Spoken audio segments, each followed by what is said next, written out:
முதற்கண் மூனார் மோகன்ராஜின் அன்பான வணக்கம்.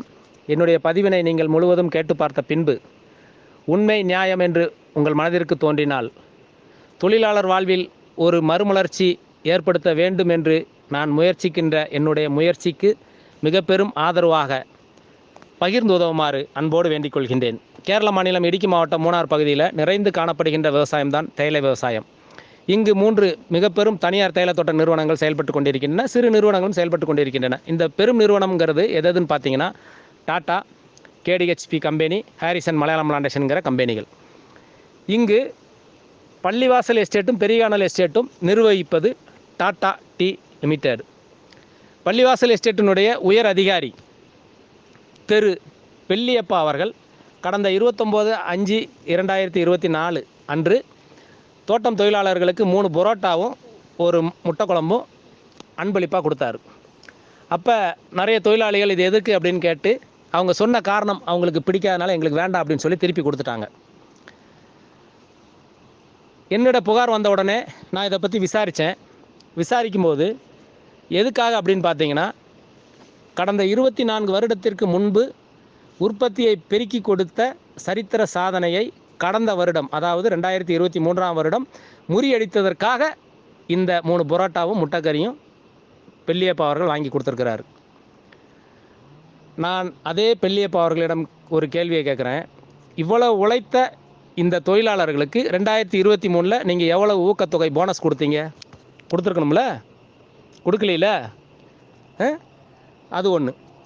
அது மட்டும் இல்லாமல் திரு பெல்லியப்பாவாக இருக்கட்டும், உங்களோட பெரிய ஆள் ஐஆர் மேனேஜர், ஜெனரல் மேனேஜர் யாராக இருக்கட்டும், யாருக்கிட்ட வேணாலும் நான் தொழிலாளி சார்பாக நேரடியாக விவாதிக்க தயார். நீங்கள் எப்போ எங்கே கூப்பிட்டாலும் நான் வர்றதுக்கு தயார். நீங்கள் விவாதிக்கிறதுக்கு தயாரான்னு மட்டும் சொல்லுங்கள். ஏன்னா தொழிலாளர்களுக்கு நீங்கள் எந்த ஒரு அடிப்படை சலுகைகளும் நீங்கள் கொடுக்கல. தொழில் சட்டத்தில் என்ன சொல்லியிருக்கோ அதை நீங்கள் கொடுத்தாலே போதும். நீங்கள் புரோட்டா முட்டைக்கறி வாங்கி கொடுக்கறது, அது இல்லாமல் ஓரிரு வருடத்திற்கு முன்பு ஆற்றுக்காட்டில் கொழுந்து கூடுதலாக எடுத்துட்டாங்க அப்படின்னு சொல்லி மிச்சரு, கெட்டுப்போன மிச்சரு, பப்ஸு, மக்ரோனி எல்லாத்தையும் தூக்கி காட்டுக்குள்ளே எரிஞ்சிருக்கிறாங்க. அது மாதிரி லட்டு வாங்கி கொடுக்கறது, சிலேப்பி வாங்கி கொடுக்கறது, இதெல்லாம் எங்கேயா படிச்சுட்டு வந்தீங்க? சரி, இதெல்லாம் வாங்கி கொடுத்தா அப்போ உங்களுக்கு என்ன லாபம் சொல்லுங்கள் பார்ப்போம். என்ன லாபம் நான் சொல்லட்டா? உங்களுக்கு இருக்கக்கூடிய சம்பளத்திலிருந்து பல லட்சம் மடங்கு சம்பள உயர்வு, உங்களுடைய பதவி இப்போ இருக்க டெபுட்டி ஜெனரல் மேனேஜர்லேருந்து அதோட பெரிய பதவி உயர்வு கிடைக்கும். இப்போ இருக்க ஆடம்பர வாகனத்தை விட அதை விட பெரிய ஆடம்பர வாகனம் கிடைக்கும். இப்போ இருக்க ஆடம்பர பங்களாவை விட அதை விட ஆடம்பர பங்களா கிடைக்கும். ஒன்று சொல்கிறேன் நான், இதெல்லாம் கிடைக்கிறதுக்கு காரணம் யாரையா? இந்த தொழிலாளி போடுற பிச்சை தானே. நிர்வாகமாக இருக்கட்டும், தொழிற்சங்கங்களாக இருக்கட்டும், அரசியல் கட்சிகளாக இருக்கட்டும், மக்கள் பிரதிநிதிகளாக இருக்கட்டும், நீ யாராக இருந்தாலும் தொழிலாளி போட்ட பிச்சை தான். இந்த தொழிலாளி இங்கே இல்லைன்னா இன்றைக்கி நான் கத்த வேண்டியதும் இல்லை, யாருக்கும் எந்த வேலையும் கிடையாது, மூடிட்டு போயிட வேண்டியதுதான்.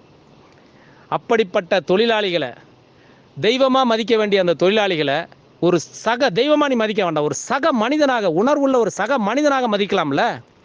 தொழில் சட்டத்தில் சொல்லக்கூடிய அடிப்படை வசதிகளை எதையாவது நீங்கள் செஞ்சு கொடுத்துருக்கீங்களா? கடந்த 6 தலைமுறையாக கொடும் காற்றிலும், கொட்டும் மழையிலும், கொளுத்தும் வெயிலிலும், கடும் குளிரிலும், பனியிலும் காட்டு மிருகங்களிடம் தங்கள் உயிரை பணயம் வைத்து கடின உழைத்து இரத்தத்தையும் வேர்வையும் சிந்தி இந்த நிர்வாகத்திற்கு முதுகெலும்பாக திகழக்கூடிய அந்த தொழிலாளர்களுக்கு நீங்கள் என்ன செஞ்சுருக்கீங்க சொல்லுங்கள் பார்ப்போம். அதாவது கம்பெனி சட்டத்திற்கு புறம்பா சொல்லக்கூடிய நேரங்காலத்திற்கு, தொழில் சட்டத்திற்கு எதிராக 4 மணி காலையில் 4 மணி, 5 மணி, 6 மணிக்கெல்லாம் போய் கொழுந்து வெட்டுவாங்க. கொழுந்து வெட்டி கொடுத்து 1 லட்சம் கொழுந்து, 2 லட்சம் கொழுந்து கிலோ வரணும் அப்படின்னு சொன்னால் அந்த மாதத்துக்கு அவங்க உழைச்சி கொடுத்து இந்த நிர்வாகத்திற்கு முதுகெலும்பாக திகழக்கூடிய உங்களை மாதிரி அதிகாரிகளுக்கு தெய்வமாக வணங்க வேண்டிய இந்த தொழிலாளர்களுடைய வாழ்வில் என்ன முன்னேற்றம் இருக்குது சொல்லுங்க பார்ப்போம். அவங்களுக்கு அவங்களோட இருப்பிடம், அவங்க வசிக்கக்கூடிய வீடுகள் பராமரிக்கப்படுதா? மின்சாரம், அந்த வீட்டில் இருக்கக்கூடிய மின்சாரம் 30 வருஷம் 40 வருஷத்துக்கு முன்னாடி போட்ட மின்சாரம் இதுவரைக்கும் பராமரிக்கப்பட்டிருக்கா? பல டிவிஷன்களில் வீடுகள் லைன்ஸ் தீப்பிடிச்சு எரியும் போது தீயணைப்புத்துறை வாகனம் வர்றதுக்கு ரோடு இல்லை. பெரிய வாகனம் வர முடியாது, சின்ன வாகனம் வரும்போது இங்கே எரிஞ்சு முடிச்சிருது. என்ன அப்படின்னு பார்த்தீங்கன்னா ரோடு வெறும் குண்டும் குழியுமாக படு மோசமான சாலைகள் வசதி இருக்குதா? அவங்களுக்கு தூய குடிநீர் இருக்குதா? இந்த 99% டிவிஷன்களில் இருக்குதா? இந்த 3 நிர்வாகம் தலைமை வைக்கக்கூடிய இடத்துல இல்லை. மருத்துவம் இருக்கா? சுத்தமாக மருத்துவம் கிடையாது. நோய் என்று சொல்லி மருத்துவமனை, இங்கே ஒரு டாட்டா ஹை ரேஞ்ச் மருத்துவமனைன்னு சொல்லி நான் தேயிலத்தோட்டத்திற்கு சம்மந்தம் இல்லாத ஆளாக இருந்தாலும் நான் பெரிதும் மதித்து போற்றக்கூடிய ஒரு தெய்வத்திற்கு சமமான ஒரு மகத்தான மனிதர் தான் ஐயா டாட்டா அவர்கள். ஆனால் அவருடைய பேரை வச்சுக்கிட்டு இங்கே ஒரு ஹாஸ்பிட்டல், ஹைரேஞ்ச் ஹாஸ்பிட்டல்னு சொல்லி, டாட்டா ஹைரேஞ்ச் ஹாஸ்பிட்டல்னு சொல்லி, எதுக்கியா அந்த ஹாஸ்பிட்டலு, அந்த மருத்துவமனை எதுக்கு? எந்தவித மருத்துவம் இல்லாத அந்த மருத்துவமனை எதுக்கு? எங்கே தொழிலாளி போனால் காண வழக்கு போறியா, கோட்டயம் போறியா, அதுக்கு தான் அந்த மருத்துவமனை. அப்படி தொழிலாளி அங்கே பரிசோதனைக்கு போனால் உங்களுக்கு ஒன்றும் இல்லை, நல்லா தான் இருக்கீங்க, நீங்கள் வேலைக்கு போகலான்னு சொல்லி பல கலராக வலி மாத்திரைகளை மருந்துகளை கொடுத்து அனுப்பி, அவங்களும் இந்த மருத்துவர்கள் ஒரு மனசாட்சி உள்ள ஒரு மருத்துவர் அங்கே பார்க்கறதுக்கு பெரிய கண்ணில் எண்ணெய் போட்டு தேட வேண்டியதாக இருக்குது. அப்படிப்பட்ட அந்த மருத்துவருடைய ஆலோசனைப்படி அவங்க அந்த மாத்திரை மருந்துகளை வாங்கி சாப்பிட்டுக்கிட்டு இறுதியாக வலி நிற்காமல் ஒரு வருடம் கடந்த பிறகு வலி நிற்காமல் கூடுதல் ஆன உடனே அவங்க என்ன பண்ணுறாங்க, தனியார் மருத்துவமனையில் போய் பரிசோதனைக்கு போகிறாங்க. அங்கே போய் பார்க்கும்போது தான் தெரியுது பலதரப்பட்ட நோய்கள், கர்ப்பப்பைக்கு கேன்சரு, பலதரப்பட்ட கேன்சரு, சிறுநீரக பாதிப்பு, கிட்னி ஃபெயிலியரு, எலும்பு தேய்மானம், இருதய நோய், இப்படி பலதரப்பட்ட வாத நோய், அப்படி நோய்கள் தெரியுது. அப்போ தெரிஞ்ச உடனே அவங்க அந்த மருத்துவ ரிப்போர்ட்டெல்லாம் கொண்டு வந்து மருத்துவர்கிட்ட காமிச்ச பிறகு இந்த கம்பெனி என்ன சொல்லுது தெரியுமா? ஓ அப்படியா, அப்போ நீங்கள் ஒன்று செய்யுங்க, நீங்கள் ரிட்டையர்டு வாங்கிட்டு வேறு யாராவது பதிஞ்சுக்கோங்க. ஏன் எல்லாம் மனுஷனா? தொழிலாளிக்குள்ள உணர்வை புரிய தெரியாத நீ எல்லாம் ஒரு நிர்வாகம், கேடுகட்ட நிர்வாகம். இந்த நிர்வாகத்துக்கு ஜாலரை அடிக்கிறதுக்கு கேடுகட்ட தொழிற்சங்கத்துக்கு எல்லாத்துக்கும் தேவையானது எல்லாம் பல கோடி விலை மதிப்புள்ள பங்களாக்களை கொடுத்துறது, அவங்களுக்கு மருத்துவத்தை ஃப்ரீயாக கொடுத்துறது, அவங்களுக்கு பிள்ளைகளுக்கு படித்தாலும் படிக்காட்டிலும் வேலை வாய்ப்பை கொடுத்துறது, இப்படி எல்லாத்தையும் கொடுத்து தொழிற்சங்கத்தை கைக்குள்ளே வச்சுக்கிட்டு இந்த தொழிலாளர்களுக்கு பண்ணக்கூடிய கொடுமையும் பாவமும் கொடூரமும் இருக்கே. தெய்வம்னு ஒன்று இருந்தால் எழுதி வச்சுக்கோ. நீ எவனாக இருந்துட்டு போ, எல்லாருக்கும் சேர்த்தான் சொல்கிறேன், எவனாக இருந்துட்டு போ, உன் தலைமுறை அழிஞ்சு நாசமாக போகும், எழுதி வச்சுக்கோ. அதில் எந்த வித மாற்று கருத்தும் கிடையாது. ஏன்னா அவங்க உழைப்பு அவ்வளோ உழைப்பு. இப்படிப்பட்ட தொழிலாளர் உழைப்புக்கு இந்த கொரோனா காலகட்டத்தில் மாஸ்க் கொடுக்குறாங்க இந்த கம்பெனி. ஒரு வீட்டில் 7 பேர் இருக்கிறாங்கன்னா 2 பேர் கம்பெனியில் வேலை செய்வாங்க, இல்லை 3 பேர் 4 பேர் வேலை செய்வாங்க. அந்த வேலை செய்கிறவங்களுக்கு மட்டும் மாஸ்க் மட்டமான துணியில் கயிறை போட்டு தச்சு கொண்டாந்து கொடுத்த கம்பெனியாக்கும் நிர்வாகம். அப்படி மட்டமான மாஸ்க் கொடுத்த இந்த கம்பெனி, அதுவும் வேலை செய்கிறவங்களுக்கு மட்டும்தான் மாஸ்க்கு. அப்போ கொரோனா பரவாதா? சரி, இவ்வளவு இதோட இந்த குடிதண்ணீருக்காக எவ்வளவோ நான் பதிவிட்டுட்டேன்.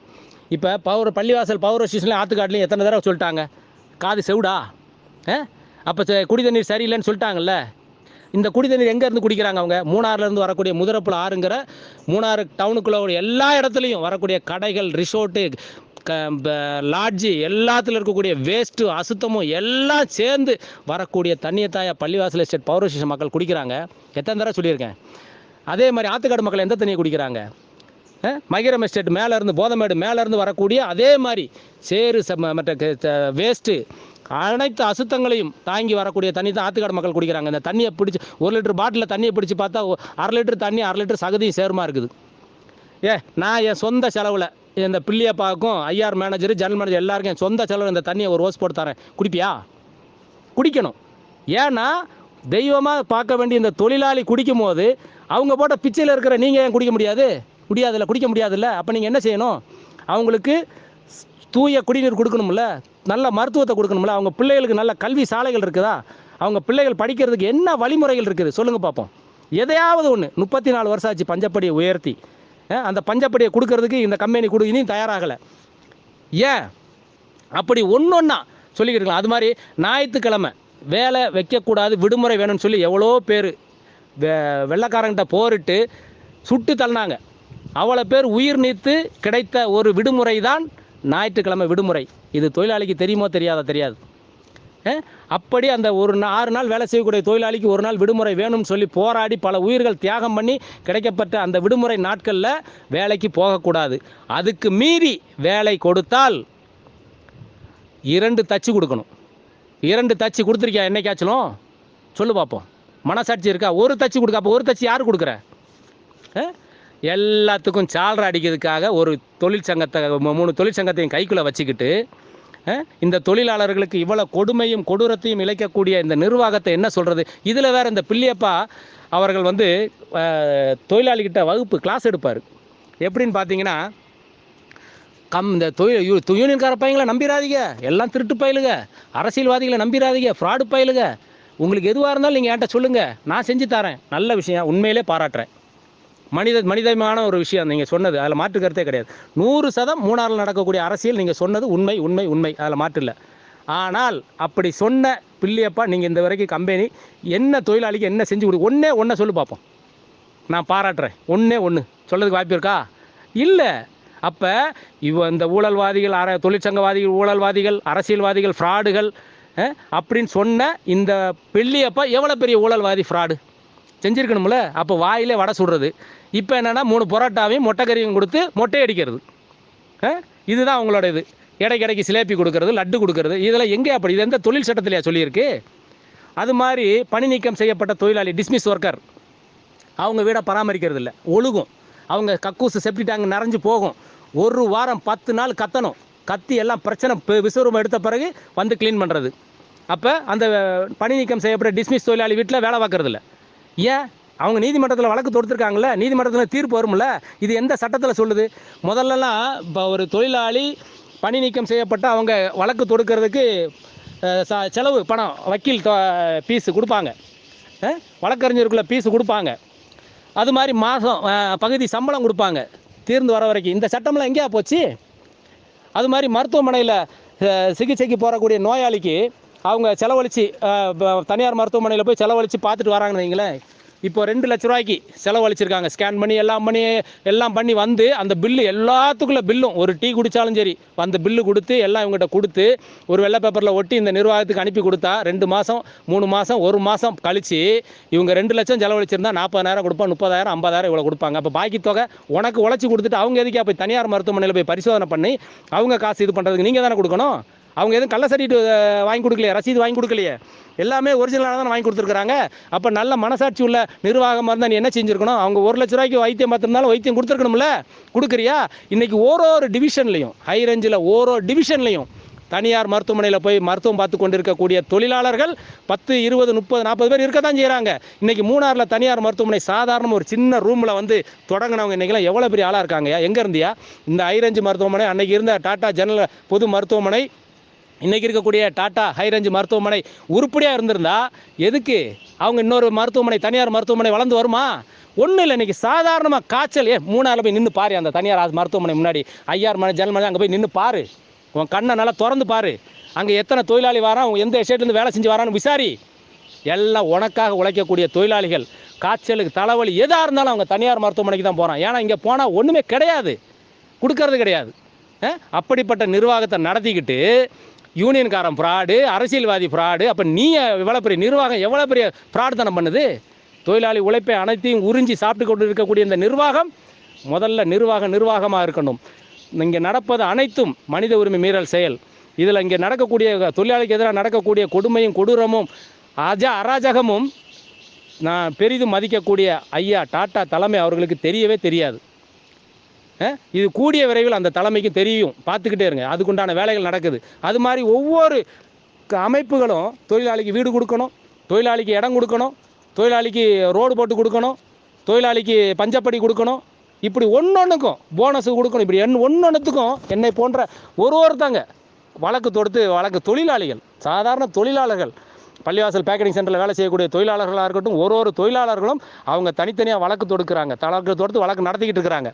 இதெல்லாம் பார்த்தா ஏளனமாக பேசுகிறது, தொழிற்சங்கங்கள் நிர்வாகம் ஏளனமாக பார்க்கறது. தீர்ப்பு வருது, பொறுங்க, எல்லாத்துக்கும் ஒரு முடிவு கட்டப்படும். 100% முடிவு கட்டப்படும். இந்த தொழிலாளர்களுடைய வாழ்க்கையில் தொழில் சட்டப்படி அவர்களுக்கு கிடைக்கக்கூடிய சலுகைகளும் உரிமைகளும் பெற்று கொடுக்காமல் எங்கள் அமைப்புகள், எந்த அமைப்பு ஓயாது. எழுதி வச்சுக்கோ. நான் தான் சொல்லிட்டேன்ல, வாதாட தயார். நீ யாரை வேணாலும் கூப்பிடு, எந்த தொழிற்சங்கத்தையும் கூப்பிடு, நான் நேராக உட்காந்து வாதாட நான் தயார். எல்லா தொழிற்சங்கத்தையும் கூப்பிடு, நானும் வரேன். எல்லா நிர்வாகமும் உட்காரு, மக்களையும் கூப்பிடு, நான் வாதாடுறேன். நான் கேட்குற கேள்விக்கு ஒரு கேள்விக்கு பதில் சொல்லிடு, அப்புறம் பார்ப்போம். அப்படி எல்லாத்தையும் இது பண்ணிக்கிட்டு இன்றைக்கி தொழிலாளிக்குள்ள ரத்தத்தையும் வேறையும் உறிஞ்சி இன்றைக்கி ஆடம்பரமாக வாழக்கூடிய இந்த நிர்வாகம் தொழிலாளர்களுக்கு 100% மனித உரிமை மீறல் நடந்துக்கிட்டு இருக்கக்கூடிய தொழிலாளர்களுக்கு அவர்களுக்குரிய உரிமைகளும் சலுகைகளும் பெற்றுக் கொடுக்க முன்வர வேண்டும். இங்கே நடக்கக்கூடிய அநியாயங்களும் அக்கிரமங்களும் இங்கே இருக்கக்கூடிய ஹெல்த் சென்டர், எல்லா இடத்துலையும் ஹெல்த் சென்டர் இருக்குது. எதுக்கு தான் இருக்குன்னு தெரியல. வர வேண்டியது, வணக்கம் போட வேண்டியது, தேவைகளை வாங்கிட்டு போயிடுவாங்க போல தெரியுது. எந்த மக்களோட வரிப்பணத்தில் வாங்கி சாப்பிட்டுட்டு தின்னுக்கிட்டு இருக்கக்கூடிய இந்த ஹெல்த்து சுகாதாரத்துறை தேவையே கிடையாது. எந்த ஒரு இதுவும் பார்க்கறது கிடையாது. சும்மா பார்த்தா வந்து நோய் பரவன பிறகு வருவாங்க, படையெடுத்து வருவாங்க. இந்த நோய் எப்படி வந்துச்சு அப்படிங்கிற பார்க்கறது கிடையாது. இந்த நோய் பரவன பிறகு பேராசிட்டமால் மாத்திரை, அந்த மாத்திரை, இந்த மாத்திரையை கொண்டு ஓடி வர்றது, இதுதான் இங்கே நடந்துகிட்டு இருக்கு. இந்த நிலை மாற வேண்டும். தொழிலாளர் வாழ்வில் நல்ல ஒரு விடியல் உருவாக வேண்டும். மனித உரிமை கமிஷன் இதில் தலையிட்டு நல்ல ஒரு தீர்ப்பினை வழங்கும்படி கேட்டுக்கொண்டு, என்றும் நேர்மையான முறையில் போராடும் மூணார் மோகன்ராஜ். நன்றி.